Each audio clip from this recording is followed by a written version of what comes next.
पाहत पुढची बातमी। उद्याच्या दहीहंडीच्या उत्सवासाठी गोविंदा पथक सज्ज झालेली आहेत।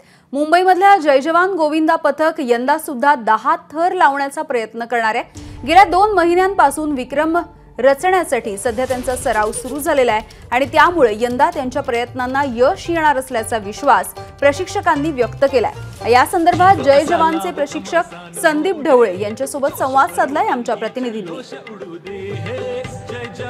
जोगेश्वरी पूर्व परिसरातील जय जवान गोविंदा पथकाचे प्रशिक्षक आणि प्रो गोविंदाचे विजेते संदीप ढवळे जी माझ्यासोबत आहेत। दादा, काय सांगाल, गेले 2 महिन्यापासून तुम्ही प्रॅक्टिस करत अखेर हा दिवस आलेले आहेत, कशा प्रकारे थर लावणार आहात? लास्ट इयर पेक्षा यावर्षी थोडा इम्प्रूव्हमेंट मुलांमध्ये दिसतंय। गेली कित्येक वर्ष आम्ही जे स्वप्न बघत होतो, आमच्या स्वप्नांकडे आम्ही धावत होतो, त्या स्वप्नाचं उत्तर ह्यावेळी नक्कीच मिळेल असं तैसर केलं। यंदा कोण उंच थर लावणार, तर यंदा 10 थर लावणार का?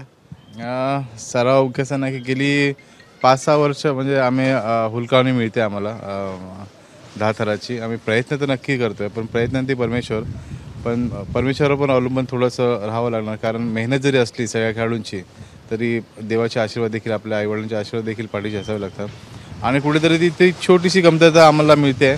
पण नक्कीच यावर्षी आम्ही 10 थराचा प्रयत्न पूर्णपणे सक्सेस करण्याचा प्रयत्न करणार। लावणार जिथे भगवान आशीर्वाद देतील तिथे नक्कीच लावणार।